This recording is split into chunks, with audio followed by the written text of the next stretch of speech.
Welcome to the Real News Network. I'm Jessica Devereaux in Baltimore. Well, you've probably heard that independent U.S. Senator Bernie Sanders is running for president.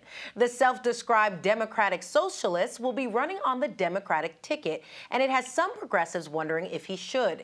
He recently appeared on ABC's Sunday program This Week with George Stephanopoulos, where he discussed his campaign and what he would do if he lost the Democratic nomination. Let's take a listen. If you lose in this nomination fight, will you support the Democratic nominee? Yes, I have in the past. Not going to run as an independent? No, absolutely not. I've been very clear about that. Sanders says that he will not run as an independent, but some think he should. Here to make that case is Ashley Smith. He joins us from Burlington, Vermont, where he's a researcher at the Center for Economic Research, and he's currently on the editorial board of the International Socialist Review.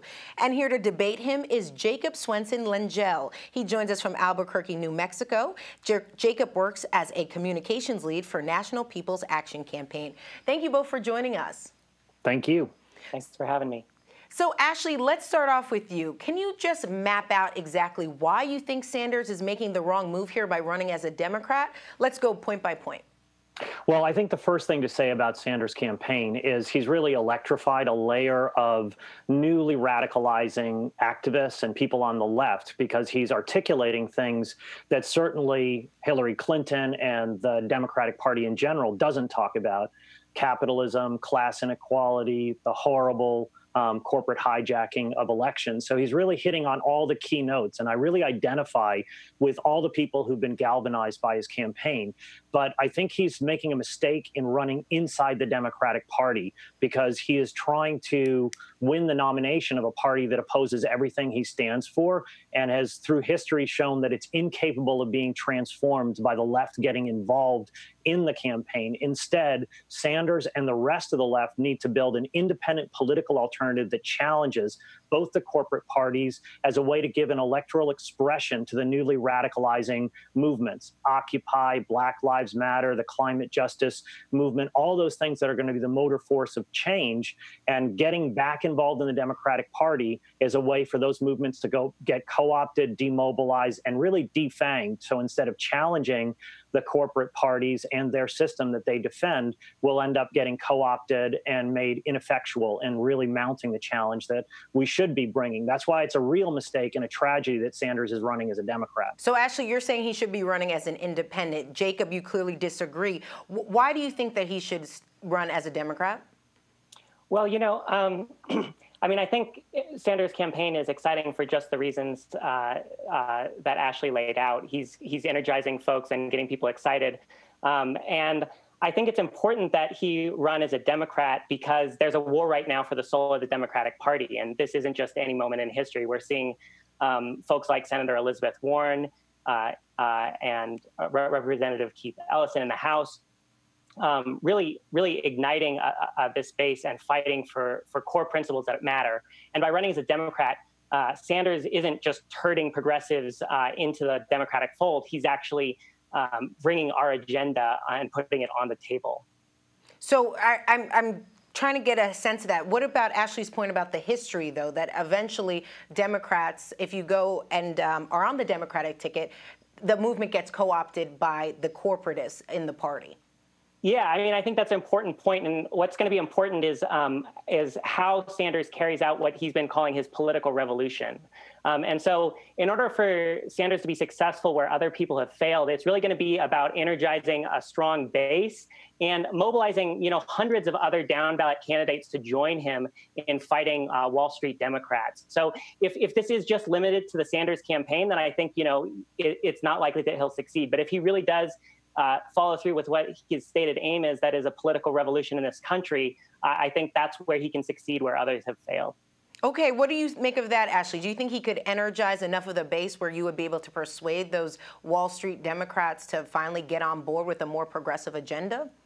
No, I think it's a fundamental misunderstanding of the nature of the Democratic Party. All the way back to the slavery period, this has been a party of the American elite, of the American ruling class, from the slave owners to the corporate billionaires that dominate and control the party today. The left attempt to take over the Democratic Party has failed for over a century that was first really pioneered in the modern era by the labor movement in the 1930s, and it failed back then. It eventually led to the defanging of the labor movement, first by Roosevelt, then by Truman, and then McCarthy when he, under the Republican Party, but with the collaboration of the Democrats, conducted a witch hunt. The same strategy was attempted in the 1960s by the New Left, and it failed then, and people drew the conclusion they had to break from the Democratic Party. It was again attempted in the 1980s by the Jackson campaign when the left was much bigger, much stronger, and the impact of the Jackson campaign was the opposite of what Jacob is arguing. Instead of galvanizing and mobilizing a real challenge to transform the party,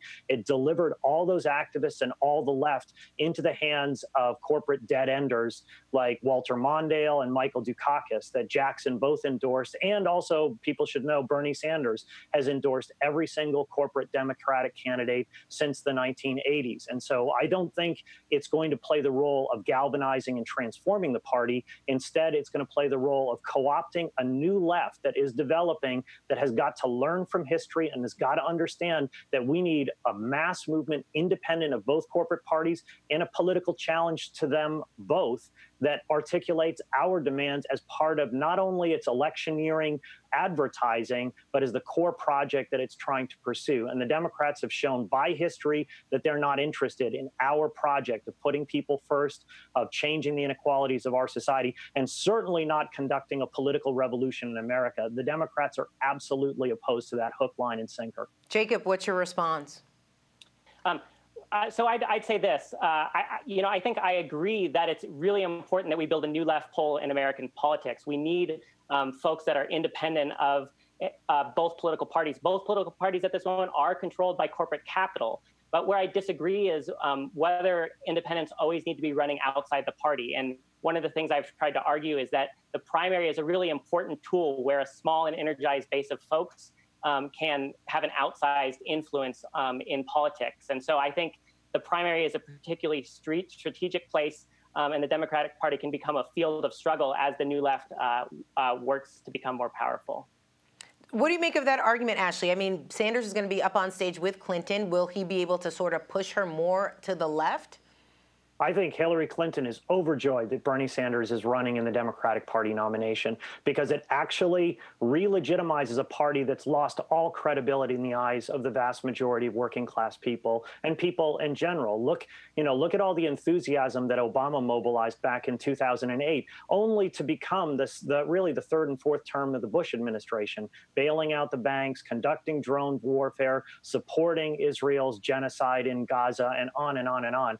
This is a party that has a credibility problem. That's why nobody's voting. The last midterm election had one of the lowest voter turnouts since the 1930s. So I think that Sanders running in the Democrats really is a blessing for the Democratic Party because it's going to get all those new leftists, all those new activists in Black Lives Matter, climate justice, in Occupy, and the new labor movement, instead of looking to fighting on their own behalf and building a political alternative of their own, they'll join in a party that's opposed to their interests in a fundamental fashion. And so Sanders is going to legitimize a party that has no credibility, that's a pro-corporate, pro-capitalist party, and is bankrolled by the billionaires of Wall Street. He'll give them a facelift. Hillary Clinton in the debates will say, yes, Bernie, you're right. I agree with you. Maybe you're taking it a little bit too far, but I agree with you. And then they'll get a few planks in the platform. Sanders will lose, and then he will deliver all those energized activists to Hillary Clinton,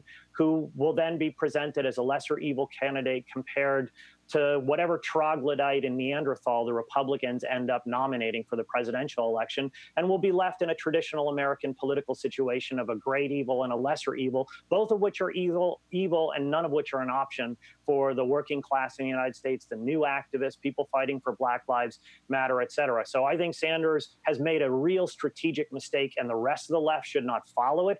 They should argue it's a mistake and to really build an independent, credible alternative, not as the key thing for social social change, but as an articulation and expression of the movement's demands that can then enliven the movement, because that's where we're really going to win all the changes, not through the ballot box, but by strikes, demonstrations, and struggle. Ashley, let me jump in because I want to pivot and talk about the other party, the Republican Party, because this interesting point is how the Tea Party has really operated within the Republican Party.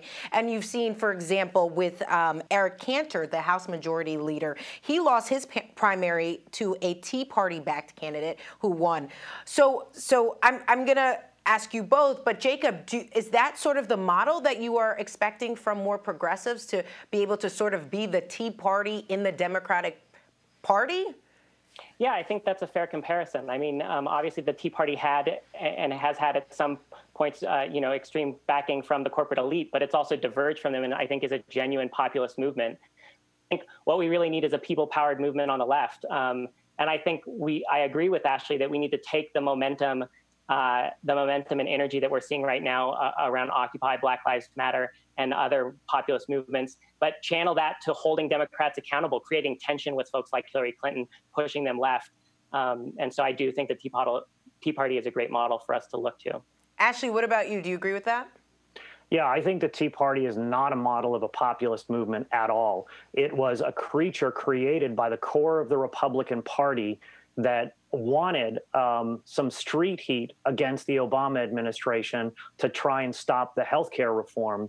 But as soon as the Tea Party got a bit out of control, the corporate establishment that runs the Republican Party, just like it runs the Democratic Party, quickly neutralized them and pushed them to the side. So they're really a bit player, and all they are is shock troops for the mainstream corporate agenda that the Republican Party supports. And the tragedy of the left pointing to that as a model is really pointing to the futility of trying to take over a party that is run by corporations. It shouldn't be our model. Instead, we should say, well, we need a party of our own. We need to do what the Greek people have done in creating Syriza, to really challenge the political establishment as it exists. We need to do what the Spanish people are doing in creating a new political party called Podemos. We need to build a party of workers and the oppressed and the social movements, and then we need to put the emphasis on the social movements themselves. So I don't think it's a very good analogy of what the left should do with an extreme right-wing phenomenon that was sponsored by the core of the Republican Party,